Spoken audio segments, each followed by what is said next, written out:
environmentalism is not the cause. This is one of the points I hope to make tomorrow. It is the vehicle.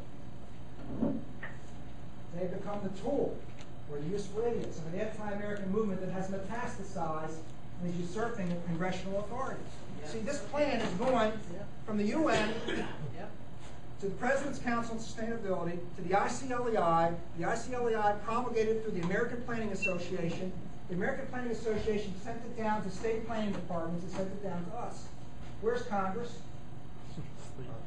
Nowhere. That's why our congressmen and women have to know about this, and many of them don't. Most of them don't.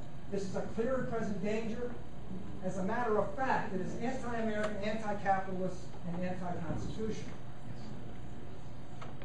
It has a double meaning. We talked about this already. Capital S versus small s. Right? Trojan horse comes from the UN Agenda 21. I have a little joke in here. When you combine the UN doctrine with our Constitution, you end up with something which is unconstitutional. It creates an irreconcilably incompatible conflict. You cannot resolve the conflict. The constitutional principles of life, liberty, and pursuit of happiness cannot be reconciled against the sustainability agenda of environment, economy, and social equity, which is just a code name for Marxism. It is Marxism. It is. Social equity is promulgated means the following. In today's contemporary American movement, environment trumps the economy, right? Yeah. You say anything to the contrary? Yep. Environment trumps unalienable rights. You seen any property rights impingements yet? Yeah. Yep. All people should benefit equally from the Earth's resources. I've showed you the quotes. And the government decides the what, where, who, and how you'll get to use the resources. There's no free market. Not convinced? Crazy, Rich.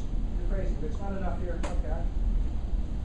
Here we go. The UN's Habitat 1 Conference Report. Land cannot, quote, land cannot be treated as an ordinary asset.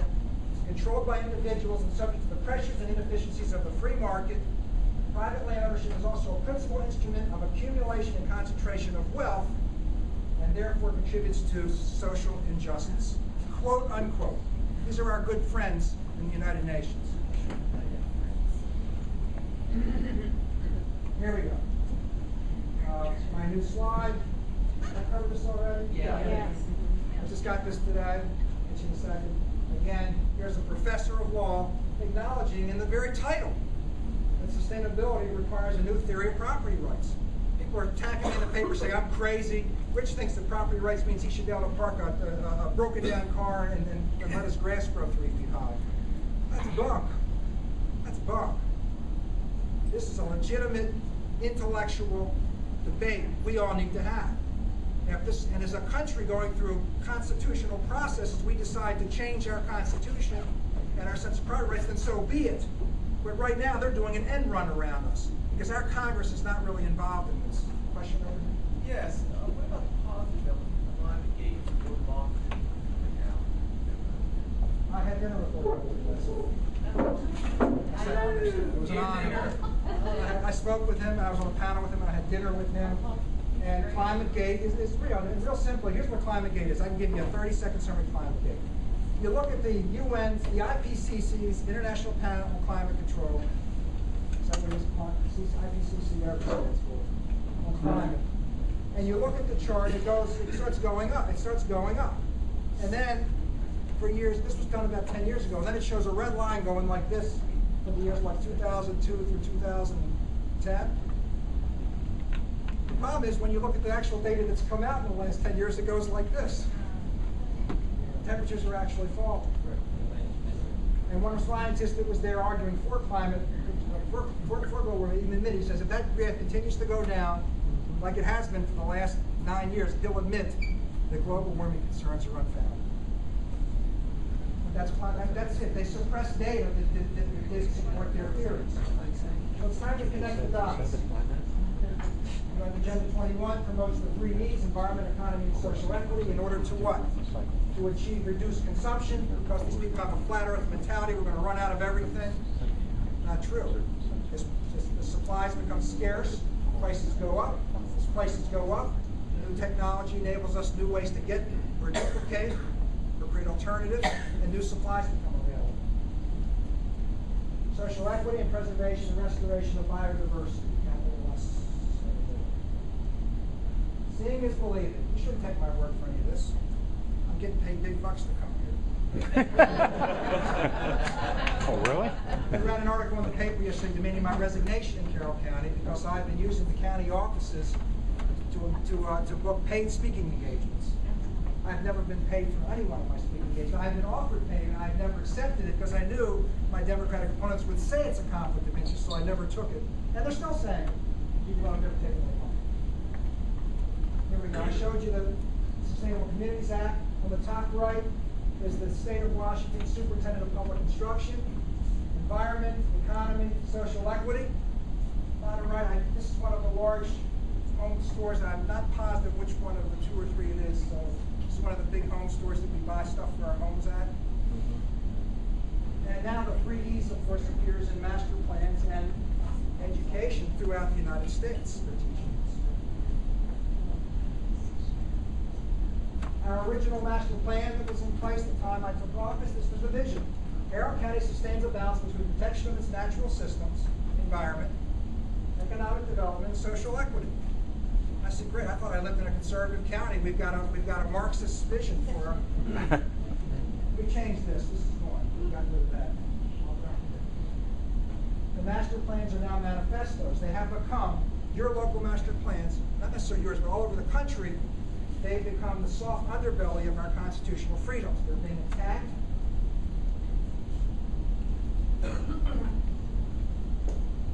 The plans place the environment first. They're demanding planned economies with grants controlling everything in social equity. These plans are being hijacked indirectly by the EPA, HUD, Department of Transportation, Department of Agriculture, state planning departments, force top-down restructuring of our lives that they deem sustainable. Remember, they're not riding their bicycles to work.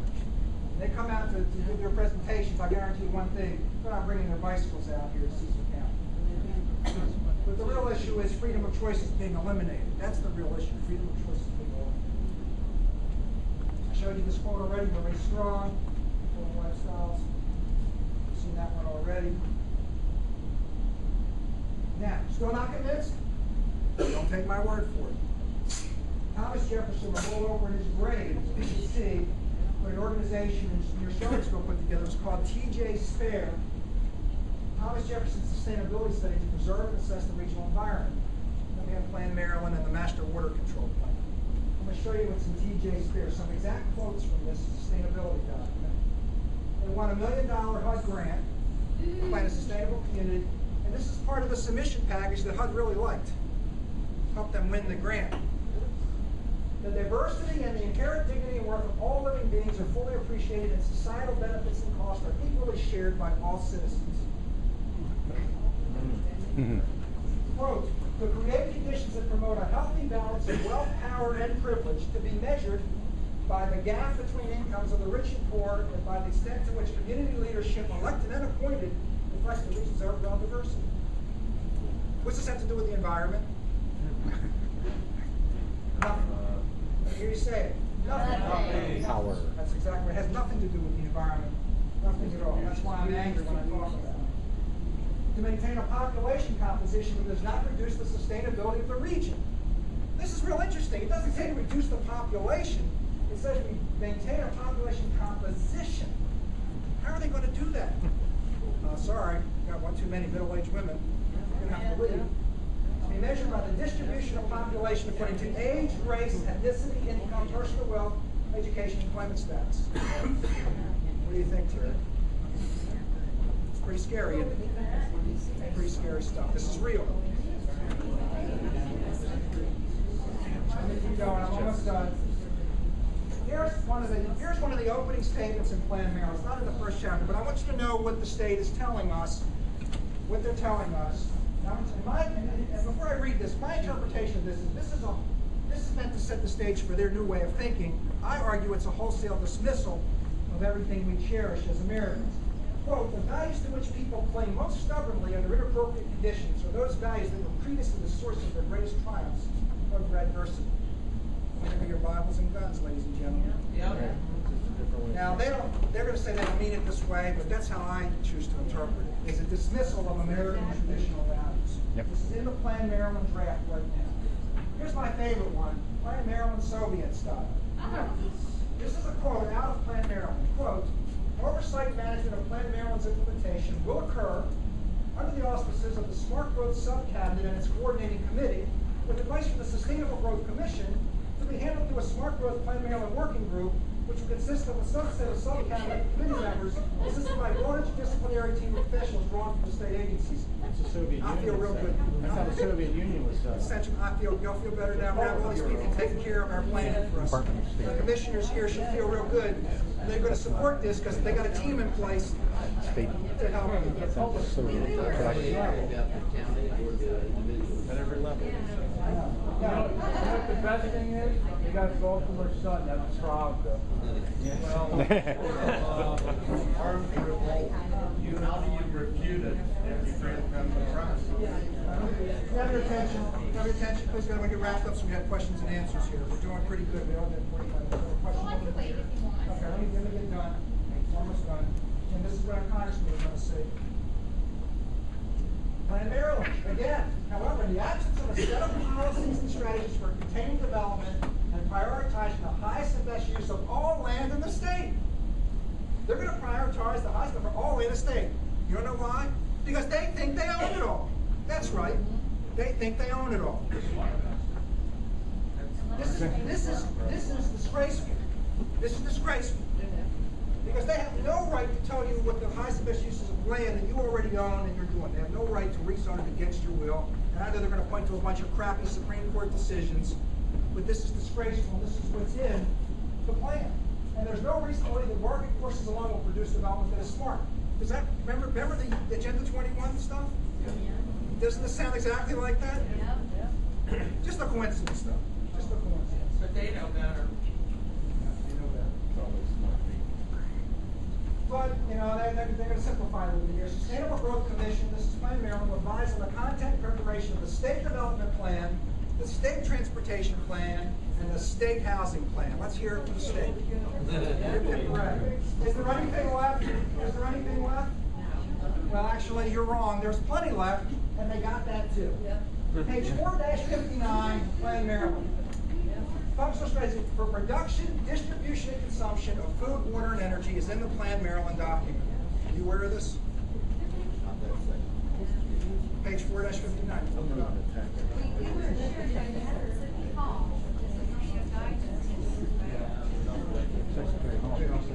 I got some good land to show you in New Jersey.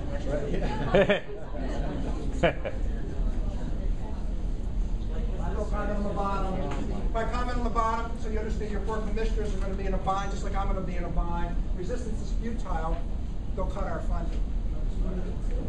Yep. Cut your hands. How did we get here? How did we end up in this mess today? Well, talk about this. Here, this is a good chart. How did we get here? Well, this is the best way of explaining how we got here. At the local level, Agenda 21 got promulgated for the International Communities for Local Environmental Initiatives. We pulled out, and 7 more counties across the West have already pulled out. We're getting calls every week from others that want to pull out. They trained the APA, the American Planning Association. The American Planning Association sends it down to the planners at the state and local level, and they implement it because they're professionals. You see, I would argue, see, this isn't like the National Association of Electrical Engineers. You see, I think this is different.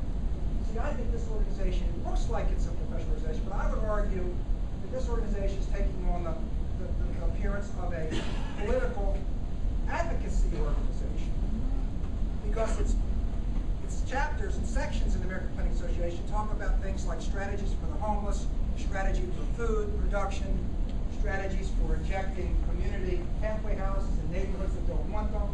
If you look at the appendix section of the American Planning Association's functional manual, they have a nice narrative about us property right extremists, that's all of us, that are preventing them from making communities healthier. Because we have the audacity to defend our property rights and say we don't want you changing from what they are. On the left side, you have the national adaptation. President Clinton's Council on Sustainable Development. they promulgate it throughout agencies like the Environmental Protection Agency, the HUD, and DOT, Department of Agriculture. And then there's something else going on that I'll be sharing. We have what I refer to, and I characterize it as lawsuit coercion. Lawsuit coercion. And I want to show you what that looks like. This is real interesting. This is a page, a screenshot from the Environmental Protection Agency's website. Now, let me ask you a question. Has anybody here ever been sued? I won't ask you why. Anybody ever been sued? Well, if you were sued, would you want to advertise it on the internet? Hey, I'm being sued. Jump on board too. The EPA advertises it. We're being sued, everybody. Being sued in Delaware by the American Literal Society, DC by Kingman Park Civic, Maryland by the Sierra Club, Pennsylvania, Virginia by the American Canoe Association, West Virginia by the Ohio Valley Environmental Coalition. Why do they advertise these lawsuits? Doesn't it kind of almost look like they're trolling for more? Let me ask you a question. Okay, you be the EPA, and I'll be the American Canoe Association. I'll just be a generic environmental association. I'm going to sue you to enforce the Clean Water Act. If you beat me in court, what happens? What do you do as the EPA? If you beat me, I say, I want you to enforce the Clean Water Act originally, and I take you to court and you beat me, what happens if you win? EPA win? If you win? Nothing. You don't have to do anything. But suppose I take you to court, I take you to court and I say, hey, Diane, I'm going to sue you. I want you to implement the Clean Water Act. Wink, wink, wink. And so I take you to court, you pretend to defend, and the judge rules against you. Diane, you lose, you have to enforce. You walk out of the courtroom for the EPA and you go, yes. I've got a court order, I can do whatever I want, and I can promulgate regulatory tyranny anywhere in the United States now, outside the auspices of Congress, because I got a judge that says I can. Right. This is very serious, because there are lots of these lawsuits going around. They don't even go to court, they just have consent agreements where they settle outside of court. The EPA gets a consent agreement, what do? Yes. We've got another fiat document we can use to enforce. So this is my theory. This is my conjecture, but the evidence certainly seems to be pointing in that direction. Enablers of government overreach, the big bad daddy is the Supreme Court opinion, Kelo versus New London, Connecticut. Anybody know what that is? Yeah. Tell us what it is. It's where the town of New London took a woman's property to give to a private developer. More than Private property being taken for other private purposes for the good of community development. taxes. We've got a radical. And they never built the facilities. We've got a radical anti-property rights environmental doctrine that's leaching its way down. The American Planning Association has sample ordinance is derived from Agenda 21. The American Planning Association is actually advocating against private property rights. They refer to people like me as property rights extremists. And for the record, I want to go on record saying this because the left has accused me of something in the country. I do support zoning. I don't want to live in a world where somebody can build a steel plant in my backyard. I do support zoning.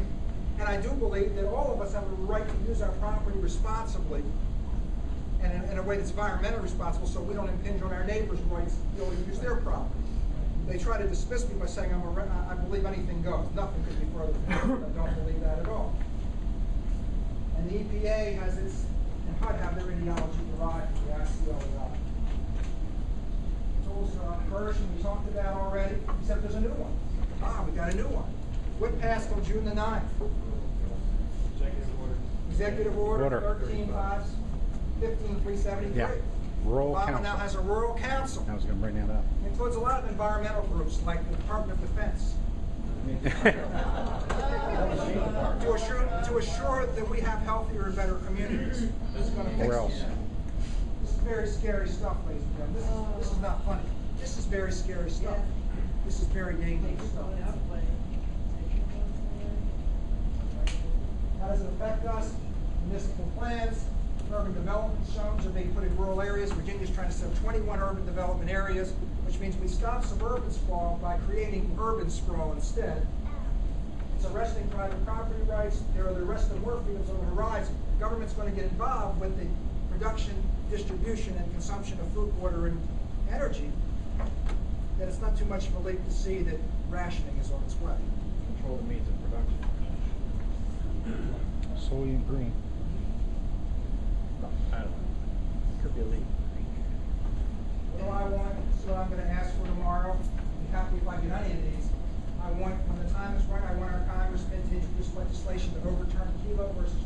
Yeah. I'd like to see them cut the budget of the EPA and HUD 50%. Yes. I want a cost-benefit analysis requirement on all abatement mandates that come down to us at the county level. Cost-benefit analysis. Why should we spend why should Cecil County spend $1 million to protect the bay and get this much abatement when you could spend $100,000 right on the Chesapeake Bay and get this much abatement? But they don't believe in cost-benefit analysis for this stuff. We want a resolution that the EPA and HUD shall not serve as a basis. They should not implement policy that will withhold permits and funding at the state or county level. I'm going to fix that wording. We want a resolution rejecting Obama's rural councils. And we want a resolution for Congress rejecting the 3 E's and affirming constitutional principles of life, liberty, and property as a basis for operations by federal agencies. Caution, this is not caution. They'll say we oppose zoning, that's not true. They'll say we should do anything regardless of environmental impact, that's not true.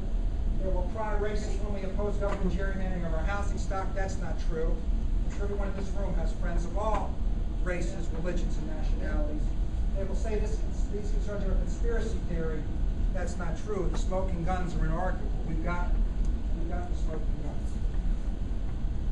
Next steps we're going to offer. I have met PhD published speakers from all over the world. They're eager and ready to testify at congressional hearings about this. Everything from economic theory to environmental theory to political theory. We are in the end game. We are in the end game. If we don't stop this in the next few years, we're going to lose the country to Marxism. And the antidote, very simply, is a restatement of the United States Constitution as a principle for all sustainability efforts. First, I did say eliminate sustainability. I want to be a good environmental steward. I want it to be done, thank you, with a small s in a way that's constitutional, depends on free markets and respects private property. That's it.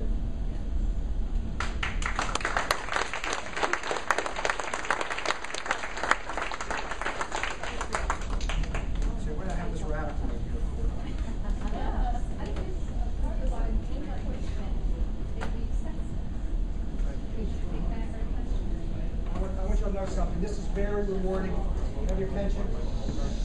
It's very rewarding for me to be here and have 3 county commissioners here. I don't know, it means a lot to me. It really does. Because a lot of commissioners and executives a year or 6 months ago were distancing themselves from this. It's changed. We've hit the tipping point. Ellen Sauerbrae called me up 2 weeks ago and said, I'm on board with this, Rich. We got to get you all over the state. I talked to Richard Faulkner, the Center Right Club in Carroll County, a big organization. He said, we got to get you all the Tea Parties in the state. We've hit the tipping point now, and this is picking up, the resistance movement is picking up energy like a freight train. So I'm very happy about this, and I'm very proud but scared to be where I am. Is there anything we can do in the state to slow this down? Is there anything that we can do on the state level to slow it down? Can you do anything at the state level to slow it down? I'm going to tell you right now, I'm a political virgin. I really don't know a whole lot about politics. I'm really not that savvy when it comes to politics, but I would say right now, to answer your question, the thing we have to deal with now is Plan Maryland. I would say, make your opinions known, attend it. And I'm not saying kill Plan Maryland. You know, I'm not saying everything the Maryland Department of Planning does is wrong. I agree with some of the stuff they want to do. Concentrating growth around municipalities we got water and sewer is just good common sense. Trying to preserve our farmland is just good common sense. But you got to do it in a way that's constitutional. Not by passing HB 1107 and wiping out all of our farmers' development rights overnight with an unconstitutional septic bill. So I would say right now we're going to have to work. I want to be collaborative. We got to work with the Maryland Department of Planning and try to get this Plan Maryland document straightened out. We have to demand that they let go of this idea of centralized planning that's going to displace our local county planning departments. Right? That was a July 1st meeting, which I gave you the video, and I can make copies if other people want it. One of the things that was brought up was that this was a plan and laws would have to be passed to implement it. However, if I remember correctly, the governor can implement it basically with an executive order. Is that a true statement? Let me answer it indirectly. I don't know the answer to your question, but let me tell you my perspective on this. I have my birthday. We have legislators in Annapolis that are constitutionally ignorant. If you have legislators who are going to say, that sounds good, I'll pass it, then you end up with unconstitutional laws. And the problem we have right now is we've got people that control the forum in the House and Senate, and the General Assembly and Senate, who don't care about the Constitution. No, I think this probably applies to your commissioners. When we have to pass a law, the first thing we ask ourselves is this consistent with the Constitution? If we don't think it is, even if it's a good idea, we don't pass it. But there are people in Annapolis that they're not throttled, they're not governed by that. So that's the first problem.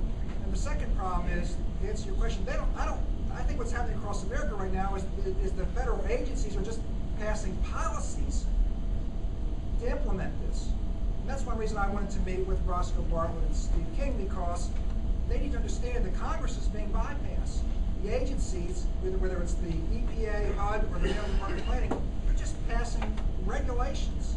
They're implementing it without legislation in many cases. So I think the answer to your question is, I don't think we do have to pass laws. I think they're perfectly capable of doing it because they're not concerned about constitutional impingements. Next question. I just think I saw you in Alice Joker show. I don't know. I reached the point now where I can't keep track. I've been all over the country. I've been in magazines all over the country, talk shows all over the country. So, Alice Joker, the guy who did that show. I don't know. Yes.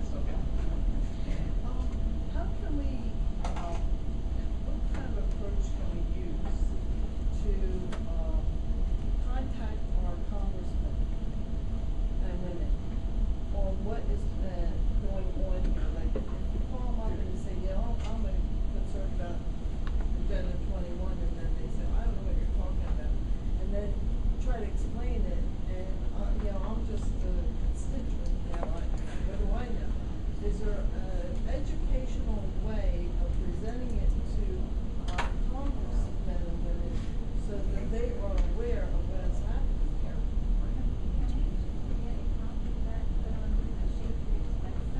Absolutely. Speak up, I have please. a copy of this on my page. I'll be happy to give you a copy of this. To answer your question, look, I'm going to be real candid, folks. I'm just trying to figure this out myself. And I'm not real politically experienced. I've never been involved with any kind of government of any sort until 6 months ago. I'm trying to just figure it out as I go along. But I would say what would be more powerful would be if 100 of you produce a petition, give it to your commissioners, and maybe suggest your commissioners meet with some of these congressmen and women or senators. Because it's more, because they represent you.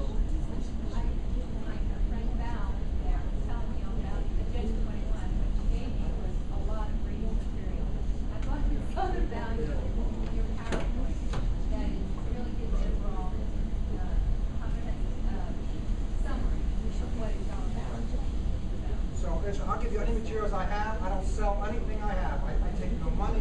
I sell nothing. I give everything away. I love my country, and I'm worried about it. And anything I have, I'll give you. If you can make a phone call, I will. Albemarle County called me up. I sent letters to all their supervisors, which is like a county commissioner, and I spoke to several of them, and I'd like to think I have a role in their decision to pull out of the ICLEI.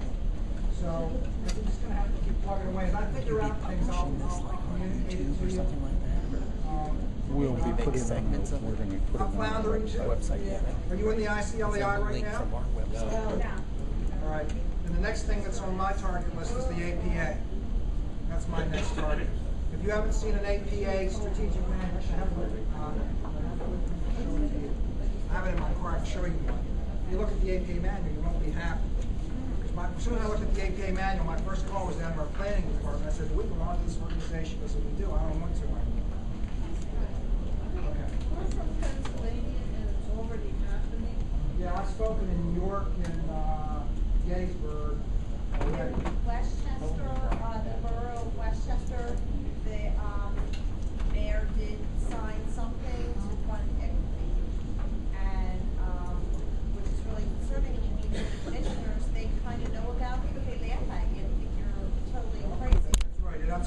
six. The comment what you name? Paula. Comment that Paul made is they laugh at you, they think you're crazy. And believe me, I've been laughed at more than anybody. You can't walk into somebody's never experienced this and just start talking about Agenda 21. You've got to start with the property rights and social engineering component. You've got to start up from there. And then you've got to slowly, it takes at least 1 hour to convince someone you're not crazy. You can't do it in 10 minutes. Derek? I just want to let all of you know, especially those of you that are from CCP County, that your county commissioners have been very, very involved with Plan Maryland and trying to communicate very clearly to the Maryland Department of Planning that what is in that document, as it states now, is unacceptable to us. We've had 3 meetings with them. Secretary of Planning, Rich Hall, has my cell phone number. I've had a personal conversation with him to let him know what our concerns are, what we intend to do about it, how we want to be partners with them, but we do not want to be the children and we do not want them to be the parents. I just didn't want anybody to leave tonight to CCP County without knowing that we're very involved, we're very active, we're being very proactive to make sure that the state of Maryland does not take advantage of us. Thank you.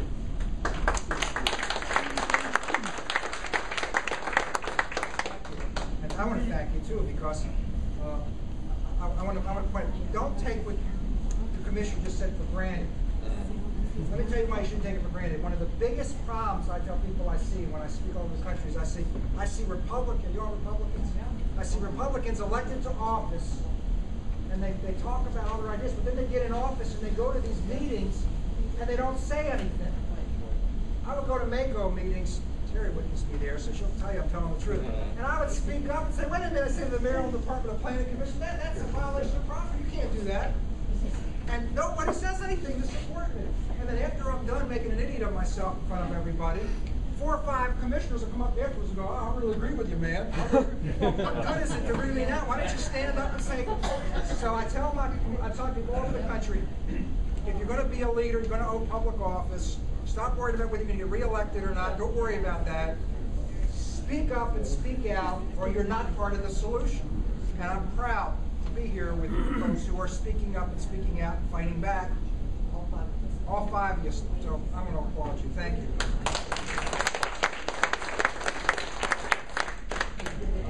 Jack. Yes. I've seen sustainable communities sprouting up all over Maryland, and we've had a few in Cecil County. And my question is, I don't know if you know this, but with the housing market the way it is, I'm just curious as to how these communities are being funded, if they're being subsidized by grant money, because they're building these communities with ice skating rinks or roller skating rinks, bowling alleys, and all of that. And if the market is demanding it, then I don't have a problem with it. But if I'm funding this when there's no market demand, just to have a place to put people, then I have concerns about that. Let's take that question apart. You see, that question has a very interesting premise. You say, I see sustainable communities cropping up. I don't know what a sustainable community is. I don't. Somebody tell me in a sentence or two what a sustainable community is. I went to a meeting and they called it a sustainable community. Well, what is it? A group of homes where everything's in one centralized area, jobs. Meet the criteria. Everything's in one area, but if it requires subsidies to make it run, Right, that's then it's not economically sustainable, right? I have a new definition for sustainable community. Ready? Every time I see the term sustainable community, I substitute the term government-approved community. See, that's what it really is, government-approved community. Right. So do you know how they're being funded at this point? Because with the housing market is in shambles, it hasn't recovered all the way. Well, let me say a couple things about that. It can be anywhere from nothing, just done by zoning, or in California what they do is they designate areas as redevelopment zones. And once an area is designated as a redevelopment zone, they freeze property taxes at its current level. And any increase in property taxes beyond current year goes to the redevelopment agent. Doesn't go into schools, doesn't go into parks, it goes to the redevelopment agent, who then implements a redevelopment plan that's approved by who? Government. And the whole area that's in a redevelopment zone is subject to eminent domain. So the interesting thing is, since the area is subject to eminent domain, if you own a gas station in it, and you want to upgrade it to maybe a mini market, you're afraid to do anything. Because if you upgrade to a mini market, they decide later on that that should be a social services building, what happens to your mini market? You lose it. So the irony of this thing is once they designate something as a redevelopment area, the effect it has is to really stifle free market forces, and it puts us in a position where the community is almost entirely dependent on government initiatives to redevelop. So the answer is it could be anywhere from minimal to a huge intrusion, depending on what state you live in. Next question. Should end up a ghetto in not too many years, right? Should be a ghetto in so many years. Well, that seems to be the government's history with affordable housing, Justin. Yeah. And then, Joe, that little more. Other than Roscoe Bartlett, have you spoken with any of the other Democratic or Republican congressmen or senators? No, I'm not. Have you contacted Congressman Andy Harris? No, I will be talking to Andy Harris. When will you be talking? I don't know yet, but it'll probably happen in the next 4 to 6 weeks, actually. Yeah, now that's good because he is on the Department of Natural Resources, and that may be a good committee for you to speak in front of if he can make that available to you. Dick Sassi and I both work for Dr. Harris, so He's a good guy. thanks for saying that he is. Our congressman is actually Jim Gerlach, and he's actually pushing all this stuff. There's something going on in Pennsylvania now. It's called the First Suburbs Project, where they're trying to take HUD housing out of the inner cities and bring them into our local communities and integrate us together. Why are they doing that? And the tyranny of the zip code. And it is tyranny. Promote social So if you could look around his office, I One meeting.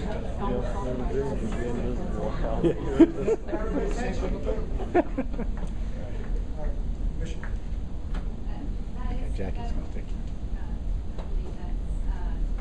We're getting ready for that ourselves. The Department of Housing and Community Development Director, David Vivian, came up with initiatives for us to prepare for this. And so we incorporated into our policy that only so much of these housing developments would have Section 8 housing. Otherwise, the vouchers could be used all over the county indiscriminately, and we would have to deal with the impact to our schools, to our communities. So it was a legal way for us to handle it.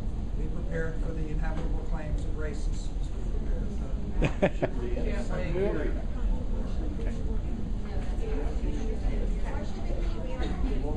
more questions? One more question. Anybody?